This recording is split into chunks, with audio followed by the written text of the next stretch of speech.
झारखंड में भाजपा और झामुमो के बीच फिर से बहस छिड़ गई है। भाजपा प्रदेश अध्यक्ष बाबूलाल मरांडी और भाजपा प्रवक्ता प्रतुल शाहदेव ने कई मुद्दों पर झामुमो और हेमंत सरकार को घेरा है। वहीं झामुमो के महासचिव सह प्रवक्ता सुप्रियो भट्टाचार्य ने भी भाजपा के बयानों पर पलटवार किया है। बाबूलाल मरांडी ने राज्य में बढ़ रहे धर्मांतरण के मामले पर हेमंत सरकार पर निशाना साधा है और सरकार पर गंभीर आरोप भी लगाए हैं। बाबूलाल ने कहा कि पिछली सरकार में धर्मांतरण पर कानून बनाया गया था और इसमें सजा का भी प्रावधान था, लेकिन हेमंत सरकार के आने के बाद इस पर कार्रवाई समाप्त हो गई। उन्होंने कहा कि भाजपा जब सरकार में थी तब आस्था के केंद्रों को सरकारी प्रयास से संरक्षित किया गया था, पर हेमंत सरकार बनी तो इसे शिथिल कर दिया गया। वहीं बाबूलाल ने यह भी कह दिया कि राज्य सरकार अपराध पर भी लगाम कसने में नाकाम है। मानसिक रूप से सांप्रदायिक अफसरों को पदस्थापित किया जाता है। ये अफसर गड़बड़ करने वालों को प्रोटेक्शन दे रहे हैं। सरकार ने दंगाइयों को संरक्षण दिया है। इतना ही नहीं, भाजपा के प्रवक्ता प्रतुल शाहदेव ने भी झामुमो को घेरे में लिया और कहा कि एनआरसी के मुद्दे पर झामुमो को सांप क्यों सूंघ जाता है। वह बांग्लादेशी व रोहिंग्या मुसलमान को समर्थन करने वाली पार्टी है। तभी झामुमो यह नहीं चाहती कि अल्पसंख्यक कल्याण योजनाओं का हिस्सा झारखंड के मुसलमानों को मिले। भाजपा के बयानों पर झामुमो के प्रवक्ता सुप्रियो भट्टाचार्य ने पलटवार किया है। सुप्रियो भट्टाचार्य ने बीते कल प्रेस वार्ता को संबोधित करते हुए भाजपा पर निशाना साधा। सुप्रियो ने कहा कि उत्तराखंड के टनल में झारखंड के 15 साथी फंसे हुए हैं।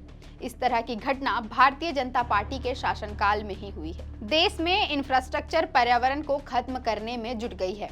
उन्होंने भाजपा पर हमला करते हुए कहा कि राज्य में विपक्ष के नेताओं का मानसिक संतुलन बिगड़ गया है, खासकर बाबूलाल मरांडी का।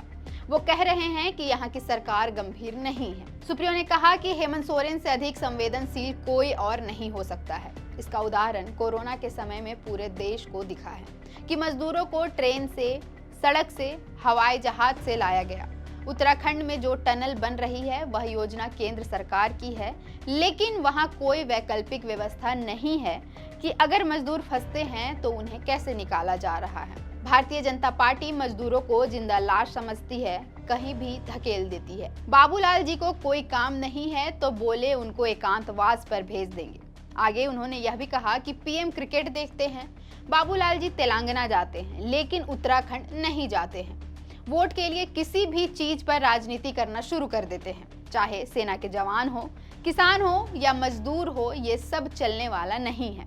अब मजदूरों के बेहतर इलाज और पुनर्वास के लिए हम पूरी तरह से तैयार हैं। वहीं बीजेपी के घुसपैठिए वाले मुद्दे पर सुप्रियो भट्टाचार्य ने कहा कि बाबूलाल जी सही बोल रहे हैं कि बीजेपी में बहुत सारे घुसपैठिए घुस गए हैं। वहां एनआरसी लागू होना चाहिए, चाहे प्रदेश अध्यक्ष हो या नेता प्रतिपक्ष, सभी घुसपैठिए हैं।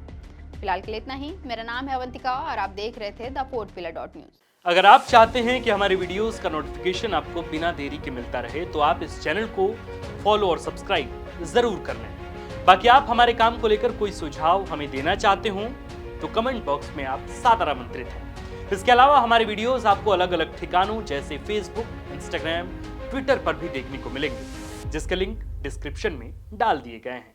शुक्रिया।